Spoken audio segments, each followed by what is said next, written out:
guys, so today is not W's Kitchen. Today is about Talk Prop, the latest, hottest, interesting topic about whether are we having a property bull run in the coming 2 to 3 years. So in this session, we'll be sharing you a lot of data being compressed into about 28 slides that I will be sharing tonight. So I hope that you'll be able to learn something, that you are able to make better decision whether the bull run is coming or the bull run is not coming. You will be able to make better prediction, decision, and then minimize your risk in terms of property investing. And of course, in the next session, we'll be teaching how to analyze investment properties in very detail. So if you haven't joined Talk Prop group, or you think that you learned something in the Talk Prop group, please feel free to ask your friend to follow, subscribe, like, or share this information to them so that everyone can actually learn together. And together, if you think that the data has been presented is not the best data, or the strategy are not the best, let us know, because you might know a little. I think you might know better also. If you find that things are not right, let us know and we can improve and learn together. So without further ado, let's go to the slide, shall we? Okay, today's topic is about whether we are having a property bull run soon, because the stars are aligning. Very low rate, LTV, RPGT, and so on. So let's go and see whether the data suggests so or not. And we will also look at very detailed things to see whether it suggests that we are going into a property bull run. So the next slide. This slide is actually I presented in the first quarter of 2020 market outlook, but I have already improvised and adapted it according to a few other information that I get along the way. So initially, this is about three different phrases: recovery, explosive, and recession. Currently, we are actually in the recession phase. Actually, we start from 2018 to 2020. Property market has been contracting. So if I were to project this according to Malaysia's situation, what will happen next? I bring this recession phase into before recovery. So we are going through recession phase. So I adjusted the year, the axis year. So we are expected to have a recovery somewhere around end of 2020 or starting 2021. So before that, we are still recession phase, which is this until current year. So we expected during the recovery phase includes regaining of investors' confidence. They are still cautious about spending. A lot of other stimulus will try to boost subsidized business to increase demand, to increase consumption. Probably in a few years' time, completion of mega projects, including highways, MRT2, initiating HSR, initiating MRT3, completion of LRT3, and so on. Subsequently, the total supplies of overhang and unsold properties is at a healthy level. But of course, based on the data HOC has shown us, in 2019, I think it only reduced about less than 5% in terms of number of units. We have about 38,000 or 30,000+ units overhang. Overhang, that means it has unsold for a certain period. Unsold is that means you haven't sold, but overhang is a more serious issue. So, and then subsequently, unemployment has to be at a healthy level before we can go to the explosive phase. Then what we can expect in explosive phase, of course, things like political stability has to be in place. Very friendly government policies, more mega projects to create a lot of job opportunity. When you have job opportunity, people can earn money. When people can earn money, people can consume whatever it is, property, car. It will spend money into the economy. So there will be good economic growth, and subsequently maybe even before explosive phase, we will see interest hike. That means the OPR will be revised, and then it goes into the next cycle. So this is a high level. When we zoom into a lower level, what does it tell us? So we understand a little bit about Malaysia housing market property. So this is about a 30 years data from 1988 up to 2018. So we have our bull run in 91 to 97, actually 96 lah, about 6 years because 97 is only 1.9% increase. So how do we term bull run? Bull run as in double-digit growth lah. Double-digit growth, you see 25% per year, 12% per year. Of course, in between there's 2 years as less than 10%, then 18% and 12%. Then subsequently, we have a recession. We have an Asian financial crisis in 1997, which means the property price contract 1.9% negative. That means we didn't grow. We grew at a negative rate. That means the market contract negative 9.5% and negative 2.4%. And subsequent years, we barely have any growth more than 5% after Asian financial crisis. And then in 2007, 2008, we have another crisis, which is subprime or the global financial crisis triggered by subprime mortgages.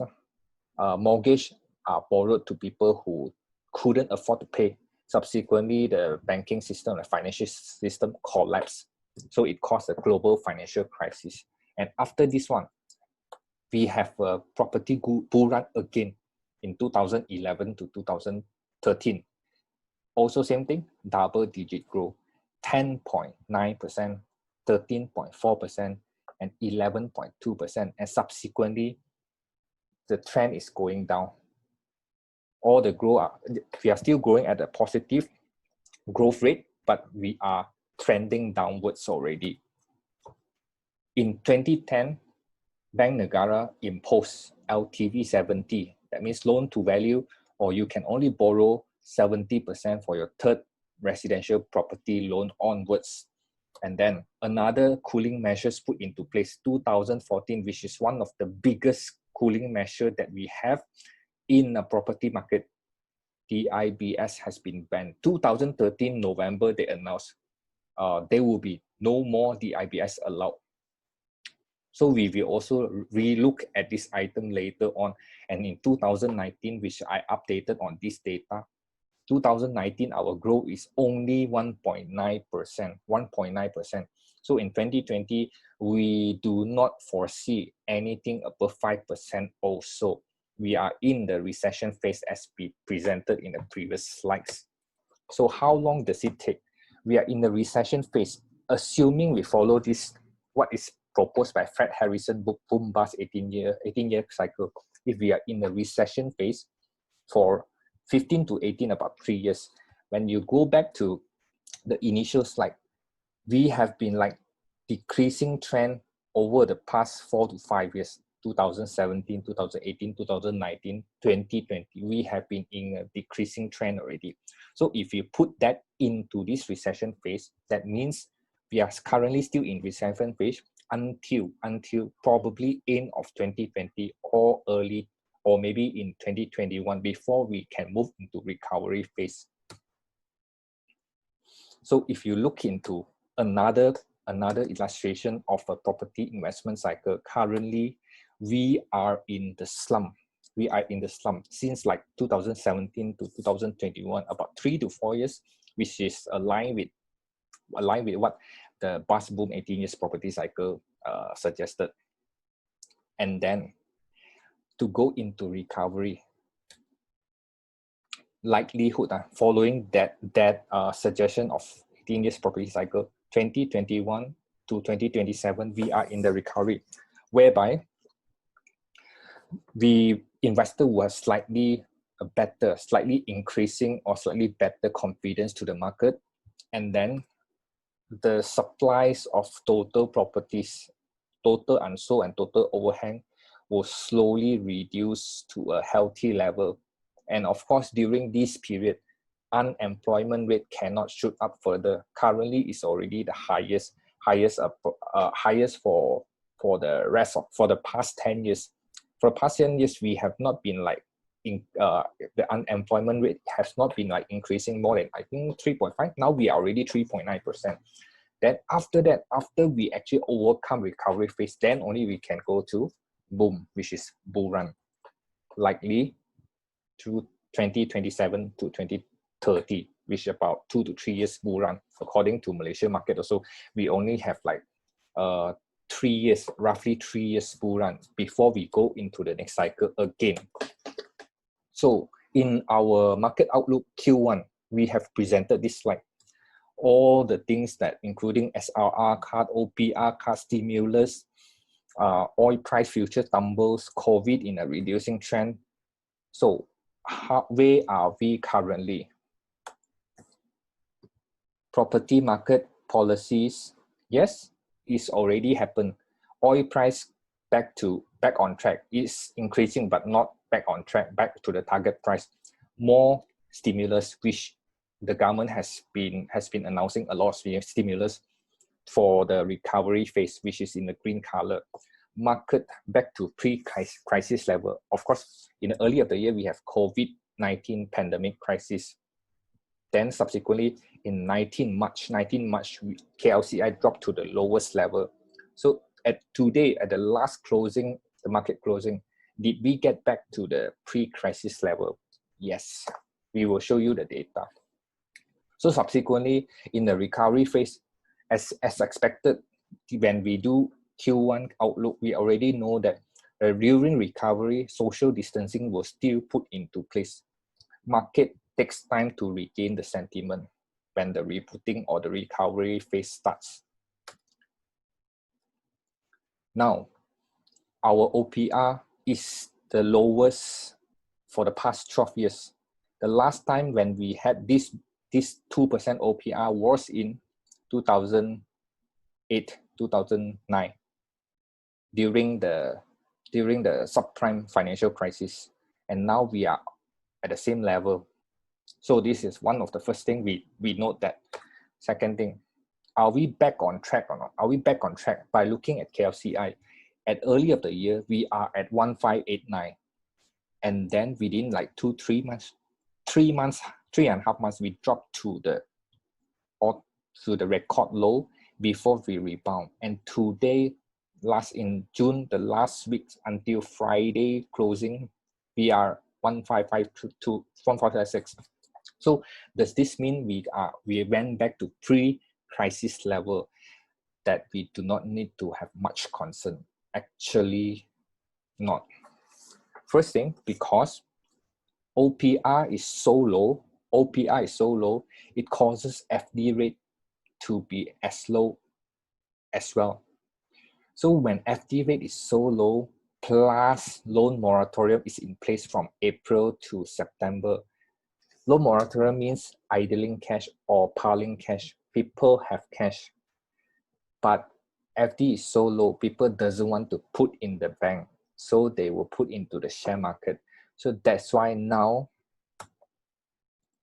you see, rubber counters have gone crazy.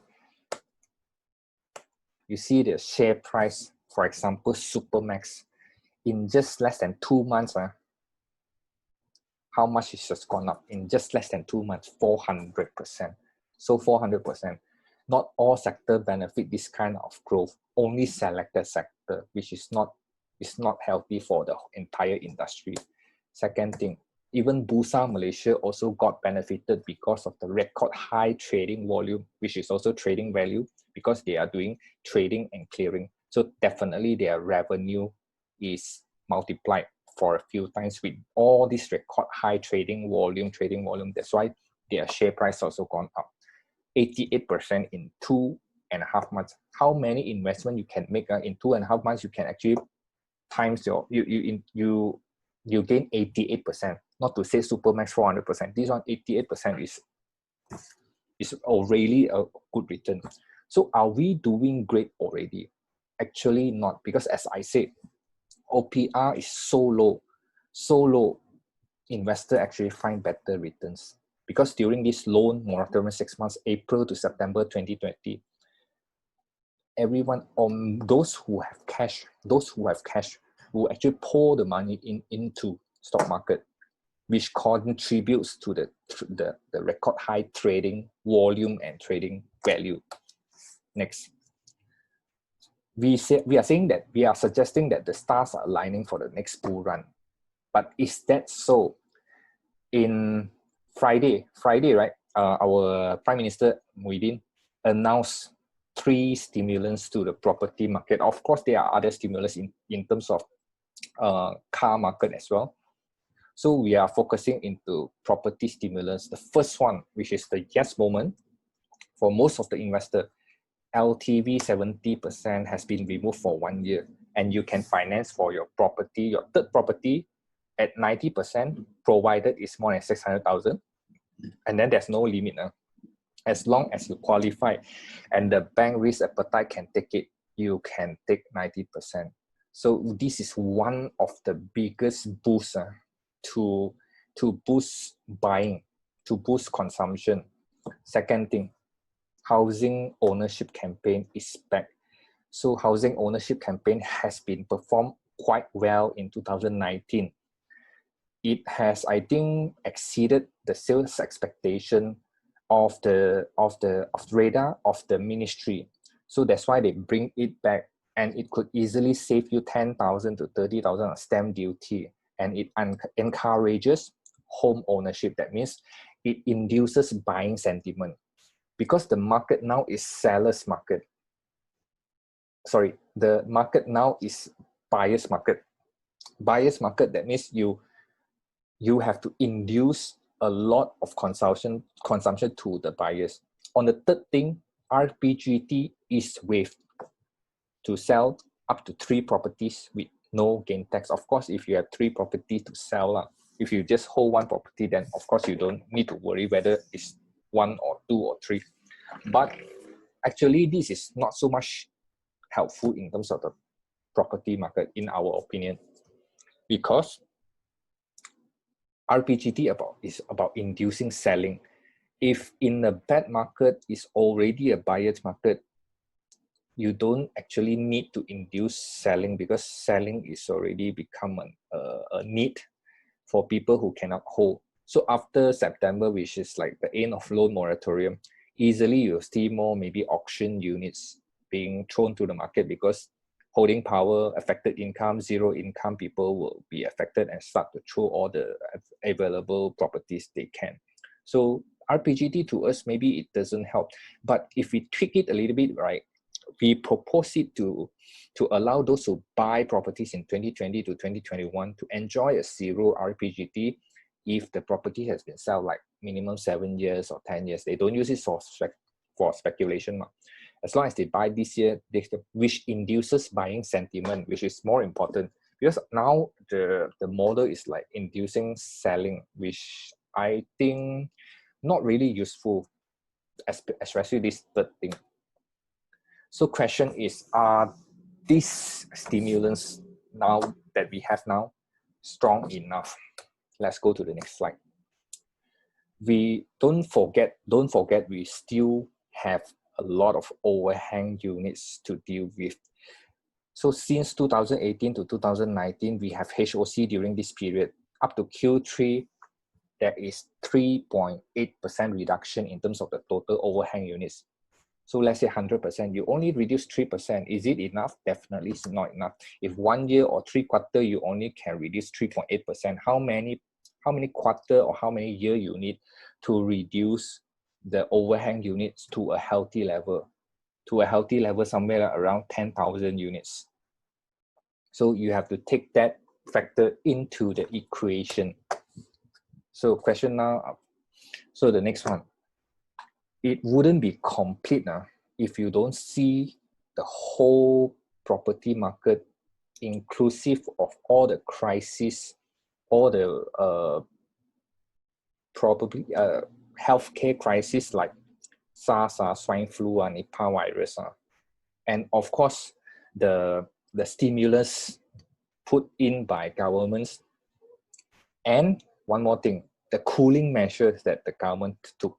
So in this graph, we actually compress everything to inside to see what is the trend at the better picture. So first thing, 2013, 2004, aftermath of the September 11 attack, government actually put no RPGT for 2003 to 2004. So during this time, you can see the year on year actually did increase a little bit, but not much. Then subsequently, 2007 to 2008, we have subprime financial crisis. So that's why the government also have to induce buying. So remove the RPGT again. But in fact, the housing market went down, and then the consumption did actually went up a little bit. Then subsequently, what is the most strongest stimulant, which is the DIBS from 2019 to 2013.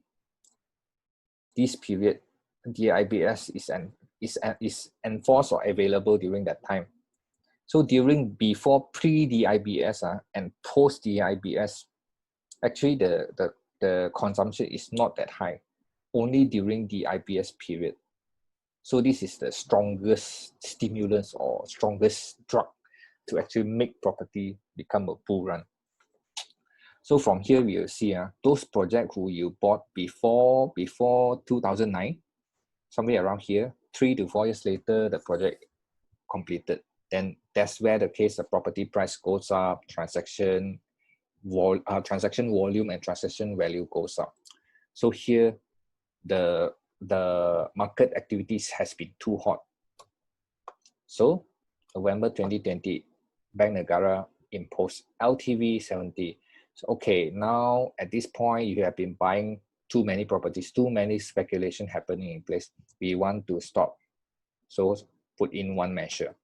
Second one. So after that, of course, we will see the 2011 to 2013 property bull run because the transaction has been happening before that.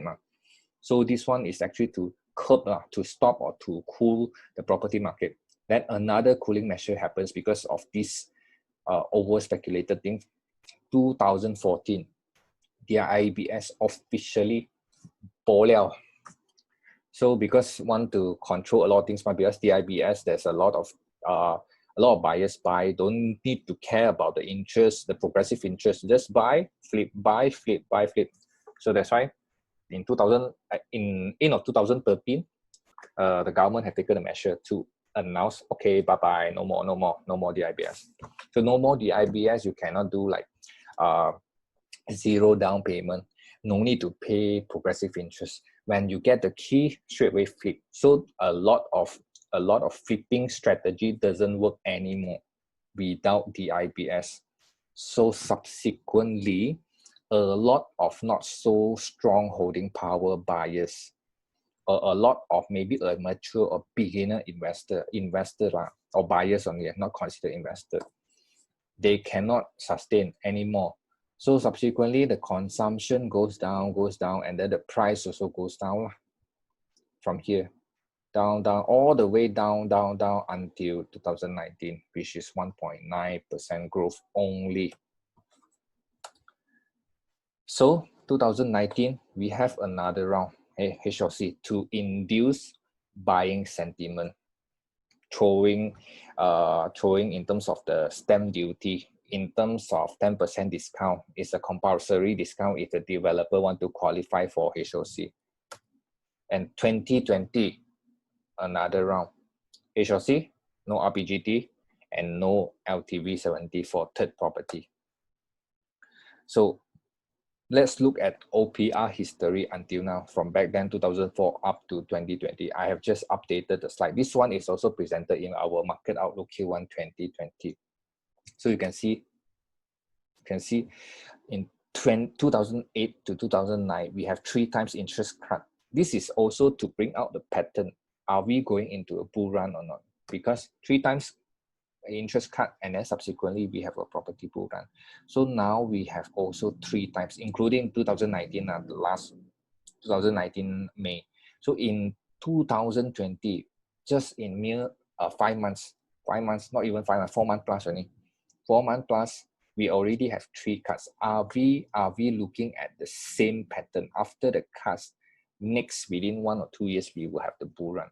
This could be one of the indicator, but we are not able to conclude or summarize or make a decision saying that bull run is 100% happening based on this kind of indication. We have to look further. What are the important factors that include in predicting a bull run, which includes employment. Employment, that means income. Income, that means your purchasing power. You can actually spend money. So if people are not working, no income. People are working, but with affected income, also it will affect consumption. It will affect the money being spent to buy something. So the next thing, we should not also ignore these factors in the equation to predict a bull run, which is the supply. In the past, when we have the bull run in 2011 to 2013, the overhang units wasn't worrying, was around 15,000, 13,000, 11,000. And then in 2016, the overall annual stock growth went to 382,000, which contribute a lot of overhang units. When you build a lot, unsold you will be one thing. Unsold for a certain time, it will fall into overhang. I think it's 9 months unsold, then it will fall into overhang, which makes overhang now is 32,000 units. So we cannot ignore this from the equation of predicting another bull run. During that time, yes, maybe it happens due to a lot of other factors, but now we have to consider unemployment and also the supplies. You cannot, it's basic economy. When supply is higher than demand, the price have to adjust down. When the demand is higher than supply, it will have to adjust up to balance it. It's basic economies. So what are the recipes? This is not the W's Kitchen recipe that I've been doing on the YouTube channel and our Facebook page. This is the recipes for property bull run. So let's look at all this. Supply and demand. No, it didn't, because now it's supply more than demand. It's a buyer's market. You have more sellers than buyers. Second thing, unemployment rate, it is higher for the past 10 years, higher than the record, the last unemployment rate, so which is not good. Are we having the IBS? The IBS is just like a drug. It's not good for the market. That's why government wouldn't want to introduce the IBS again. Maybe some developers will try to impose the IBS for first-time home buyers, but we don't have any news yet about the IBS being allowed for first-home new buyers. So this one also a no. And the next one, this is not increase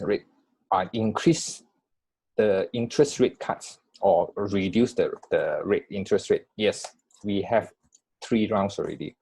Then loan tenure. Loan tenure has been increased in 2018. 2018, LPPSA had increased the housing loan tenure 30 years to 35 years. And then for the second property is 25 to 30 years. But only for government sector, not for the private financial institution. Then government policies. Just announced LTV 70 will be removed for 1 year. HOC will be there for 1 year. RPGT, which we think that is not so useful, this one. Okay, next slide. So what we want to sum up in the whole presentation tonight using Marvel's Avengers. First thing, interest cuts. Yeah, we have increased tenor. Yeah, Captain America, I can do it. I can do all this. I can do this all day long. The third one, mega projects. Yeah, we are working on time travel. Mega projects like MRT Line 2, Line 3, LRT 3, Dash, and so on and so on. Then RPGT wave for up to 3 properties. Yeah, how? Because when he is angry, he grow big. So maybe he need 3 houses. Then, yes, no LTV 70 is a very good news, especially for investor with cash rich or good holding power like Tony Stark. So, but there's all this, including house ownership, maybe thaw 1 more beer instead of free stamp duty. So, incorporating all these factors, all these goodies or stimulants or whatever you call it, is it really enough to create a bull run? Until now, Do you know which character is missing from the picture? Maybe you can guess. Captain Marvel. You need to address the total supplies and the unemployment rate. Without these two, I don't think with this measure, with this yellow color measure, sufficient to create a bull run.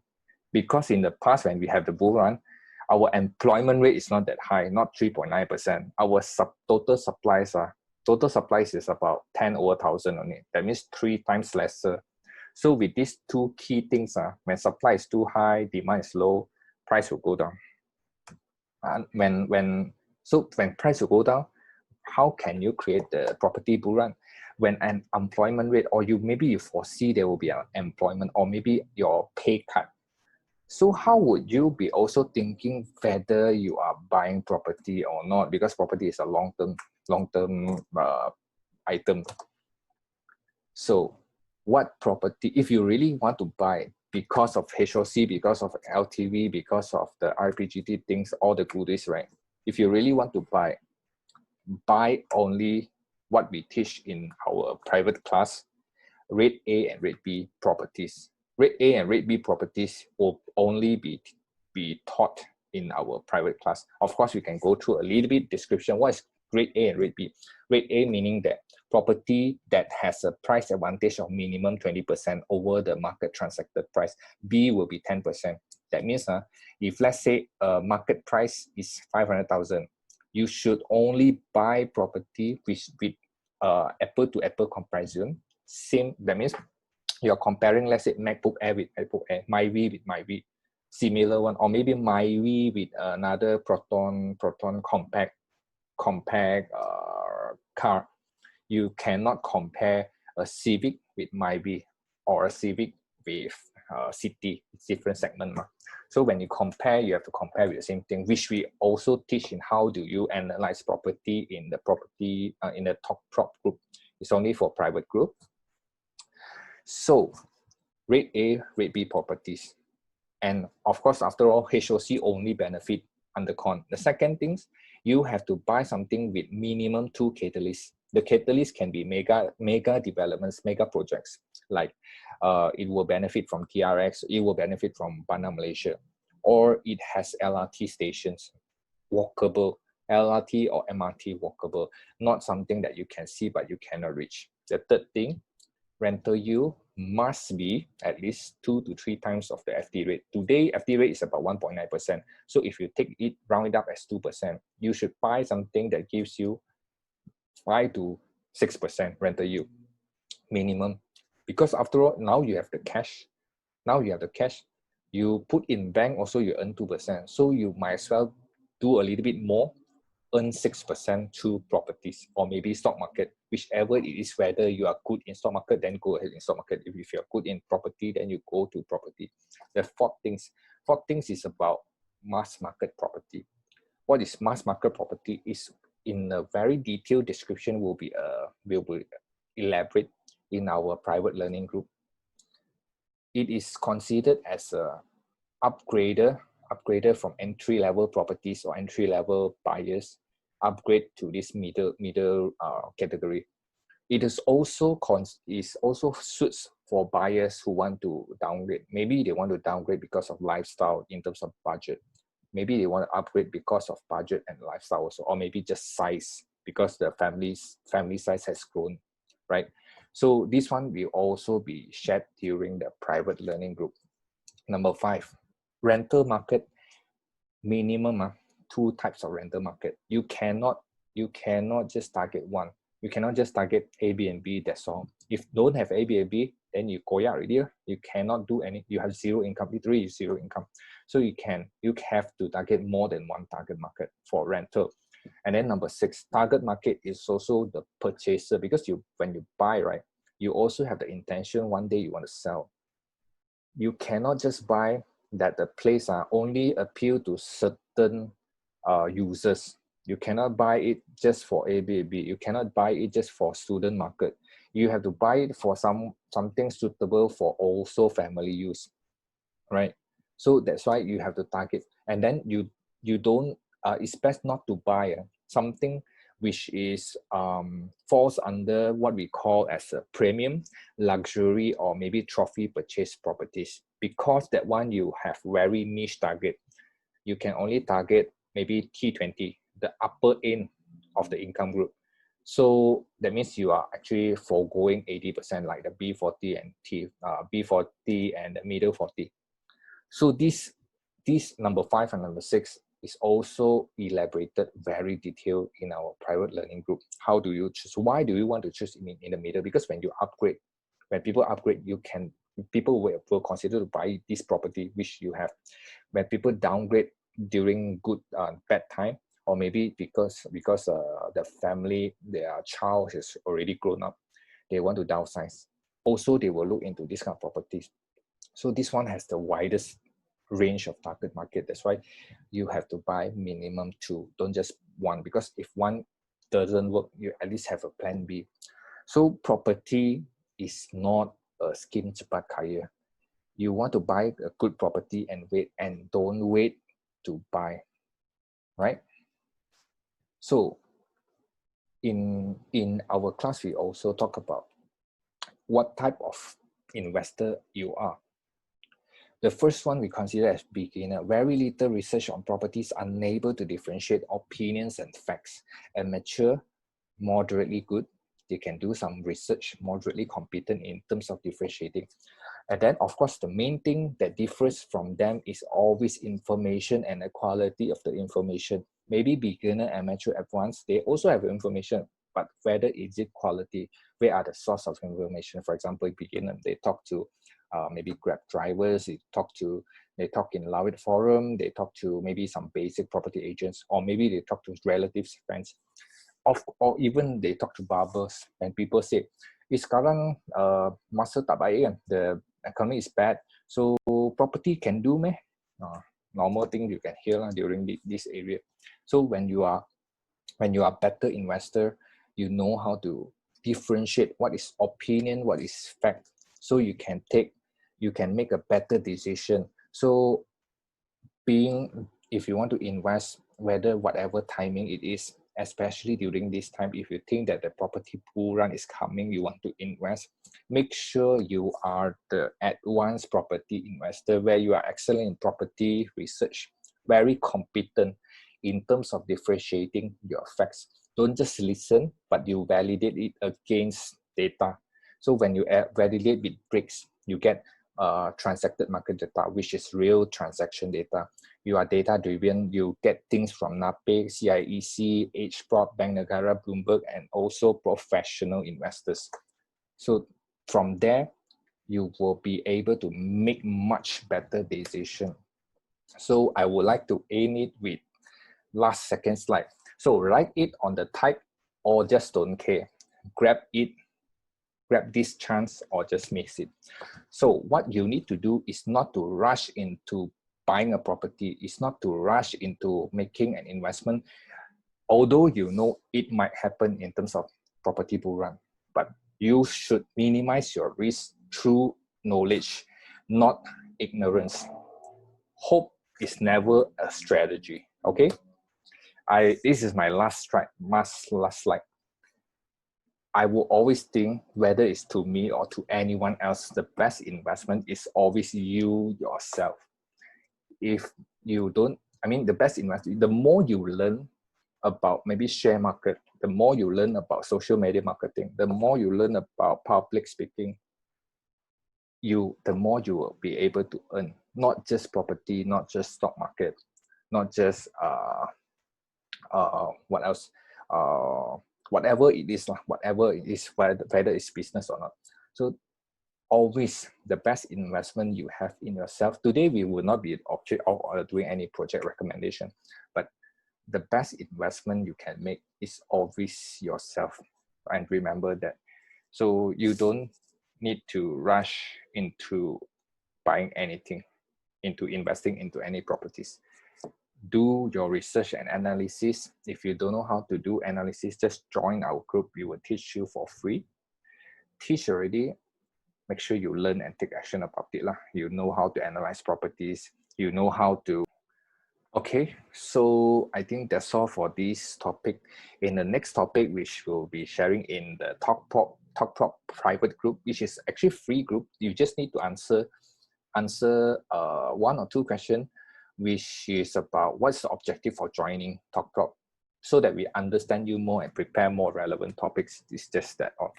So good night, everyone, and I hope that you able to learn something from this sharing. In the next sharing, we will be sharing how to analyze a good investment property. See you guys. Bye.